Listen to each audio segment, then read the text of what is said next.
Hi, dear cricket fans.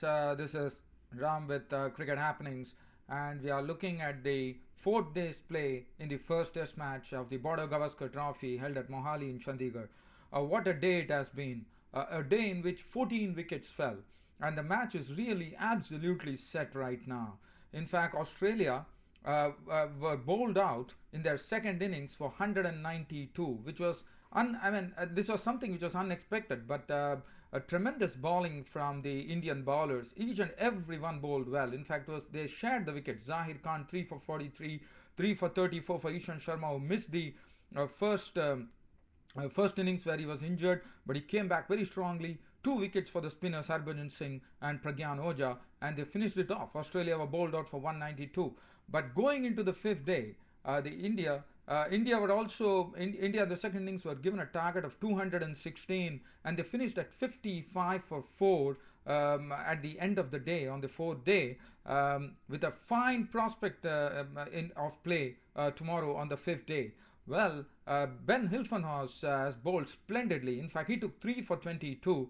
He dismissed Gambhir, Sehwag, and also Suresh Raina. And in fact, it is Tendulkar who is holding the fort for India right now, not out on 10. And then it seems that W.S. Lakshman is still having the problem, so he might have to hobble out to bat if at all. Well, 161 runs separate India now, and I think Australia have a slight edge here. I'll be talking about that later. But let me just talk about the match today. Well, Australia started off in their second innings, and Watson and Katich were at the crease. Watson and Katich, Watson decided to play in aggressive fashion. He was attacking the bowlers all over, Zahid Khan and Ishan Sharma, and the partnership was looking a bit ominous actually. With the 23 runs already in front, Australia just went on the opening partnership, yielding 87 runs, with Watson being, as I said, very aggressive, playing some very, very good strokes, pulling well, and he was also, stroking the ball through the offside. Katich, on the other hand, as you know, just nurdles the runs. He just keeps working the balls for singles and couples, and well, it all happened.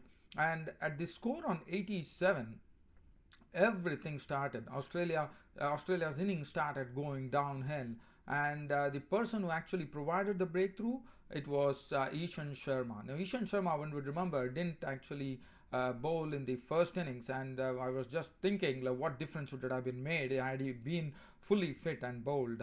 Well, Shane Watson was gone, but Ishan Sharma suddenly came into his own, and in fact, he not only gave the breakthrough for India, he actually had three wickets in 2 overs, and two in succession. First, he had Shane Watson back to the pavilion by actually clean bowling him. When Shane Watson actually tried to pull a ball from Ishan Sharma, it bobbed on to the stumps, and Shane Watson was gone. Bowled Ishan Sharma for 56 with 7 4s and 1 6. So that was the first wicket. The second wicket, well, Ricky Ponting was the next to go. That was with the score on in fact 91. When the score had moved to 91, Ricky Ponting hitting a boundary, but Ishan Sharma in the same over actually picked up Ponting's wicket. Now Ponting tried to pull a ball, he pulled it, and at square leg Suresh Raina made no mistake, and Ponting was gone. So Ishan Sharma had taken 2 wickets there, and there was and then he was also on a hat trick at the time, when actually Clark, actually the next delivery itself, he actually gave a catch, and but it was ruled out a no ball. Otherwise, that would have been very interesting. But Michael Clark could not. He couldn't last long, as Ishan Sharma actually nipped this wicket when Michael Clark was caught behind of the bowling of Ishan Sharma for 4. So 3 wickets falling very quickly, and India were reduced, and in fact Australia were reduced to 96 for 3 at that stage. After that, it was Simon Katich was there at the crease with Hussey, and both of them actually pulled on the score to 138 by actually having a good partnership. And this was a partnership of 42 runs, and that was the only good partnership after the opening partnership for Australia, as both of them tried to stay put there and have a good look at the bowlers. And once the and Simon Katich was taken very well taken by Dhoni of the bowling of Pragyan Oja for 37 with 2 4s, and that was Simon Katich gone, and they were 138 for 4. After that, Hussey and North were in the middle. but it was Hussey's turn to depart, and this time the spinner started putting the stranglehold, and Harbhajan Singh came into the equation and actually wrapped Hussey on the pads, and he was given out. LBW bowled Harbhajan Singh for 28 with 3 fours, and Marcus North followed him to the pavilion there with the score on 165, as Marcus North got one from Harbhajan which turned, and he was gone for 10 of 33 balls with 1 4, and Tim Paine contributed only 9 runs as he was scalped by Cheteshwar Pujara, the substitute of the bowling of Oja. And suddenly the Australian innings were going downhill, 165 for 7. After that, it was Zahir Khan coming in into the equation. As you see, all the bowlers have really contributed. Zahir Khan came in, his reverse swing bowling came in very handy, and the tailenders were all sent back to the pavilion one after the other. From 165 for 7, they folded up for 192 all out, with Nathan Horridge clean bowled by Zahir Khan for 9. Hilfenhaus was bowled by Zahir Khan for 6, and Mitchell Johnson was caught behind with the bowling of Zahir Khan for 3. And it was all over. Dougie Bollinger was not out on 5. 192 all out, a superb bowling effort from the Indian bowlers. Zahir Khan 11.5 overs, 1 maiden, 3 for 43. Ishan Sharma 9 overs, 2 maidens, 3 for 34. Very impressive. Harbhajan Singh 23 overs, 7 maidens, 2 for 40. And Pragyan Oja 17 overs, 1 maiden, 2 for 59. Tremendous bowling from the Indian bowling effort from India. Reduced Australia to 192 all out. After that, India took on the stage, and it was the opener Gambhir out in the very first over. Actually, they were set up a target of 216 to win the match, but Gautam Gambhir was gone as Ben Hilfenhaus had him LBW, and he was sent back to the pavilion. It was LBW to Ben Hilfenhaus for duck. So Gambhir continued his poor form as far as the bat is concerned, and Gambhir was gone LBW for a duck. That was the 4th delivery which actually got Australia the wicket. And after that, Sehwag and Dravid were in the middle. In fact, Sehwag and Dravid were very watchful. There was not much of heroics from Sehwag.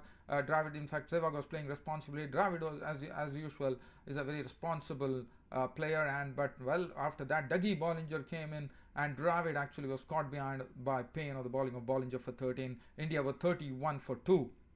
And after that, what happened was Sehwag was looking very, very he was very watchful. He was not really playing his strokes with gay abandon, probably realizing the nature of the pitch, and also realizing that India had to get the target of 216. But Sehwag, it was a very good bowling from Hilfenhaus. Hilfenhaus was the best bowler as he hit the deck very hard, and he got some extra bounce, which resulted in Sehwag going, as Sehwag actually opened the face of his bat and actually didn't know that Hussey was there at gully, who poached the catch, and Sehwag was gone. Caught Hussey, bowled Hilfenhaus for 17 of 23 balls with 2 fours. And Suresh Raina was the last man to depart. When Suresh Raina was actually peppered with short pitch deliveries, and the short pitch delivery really had its effect, as Ben Hilfenhaus had some extra bounce, and off the shoulder of the bat, Raina fended it down to Marcus North, and Marcus North took the catch, and it was short third man, and it was gone. He was gone for a duck, and that was all over. And India were reduced to 55 for 4 at stump. Sachin Tendulkar holding the fort for India, not out on 10 of 25 balls with 1 4. Zahir Khan, the night watchman, is not out on 5. And India has finished at 55 for 4, 161 more runs to get, with 6 wickets in hand. As far as the bowling figures are concerned, Ben Hilfenhaus was absolutely on the money. 7 overs, 2 maidens, 3 for 22. He was the one who actually reduced India to 55 for 4. Dougie Bollinger 4 overs, no maiden, 1 for 17. Mitchell Johnson 5 overs, 1 maiden, none for 11. And Nathan Horridge bowled 1 over for 1 run. As far as this match is concerned, Sachin Tendulkar, right now I would say Australia are the favourites. The reason being that we are going into the 5th day, and there will be going to be some foot marks. Marcus North and Nathan Horridge, and also some extra bounce for the bowlers. So this is going to be very, very interesting. A final day's prospect is a very enticing one. But the pendulum, it all depends on whether Sachin Tendulkar stays, because if Sachin Tendulkar stays, that would be great for India. That would augur well. Other than that, I think Australia have a slight edge here, and the 161 runs separate, 6 wickets still standing for India. It all depends. Mahendra Singh Dhoni, because W.S. Lakshman has been hobbling with an injury, and we can't expect much from him unless he comes up with something which would be special, and that is only, I would say, only a miracle, because other than that, India has to depend on Tendulkar and Mahendra Singh Dhoni. Tendulkar is the key, according to me. Dhoni definitely the captain. If they both can really stay out there and play it out, that would be something that India would be looking out for. But for Australia, well, for them, they would take a lot of hard. Ben Hilfenhaus has been hitting the deck hard, getting some extra bounce, and the spinners would also be coming absolutely full throttle tomorrow at the Indians because it's the fifth day. As I said, the foot marks is going to help. And well, India definitely had a very good bowling effort. As I said, Ishan Sharma, all the bowlers bowled, the spinners bowled well. It was a total bowling effort, team effort from India. But well, tomorrow, as I said, it's an enticing final day's prospect. India 161 runs to get, and with 6 wickets standing, with Lakshman still injured and doubtful of playing.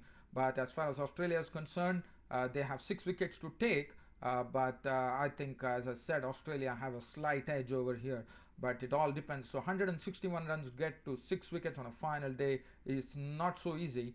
And I think we are going to have an enticing final day's play in prospect tomorrow. And hope to bring you the cricket happenings on that particular day tomorrow, dear cricket fans. It has been a pleasure bringing you the cricket happenings as always, and I would like to sign off for today as far as cricket happenings is concerned. So see you tomorrow, dear cricket fans, with some enticing day's play. That's it, dear cricket fans, for cricket happenings. This is Ram signing off. Thank you.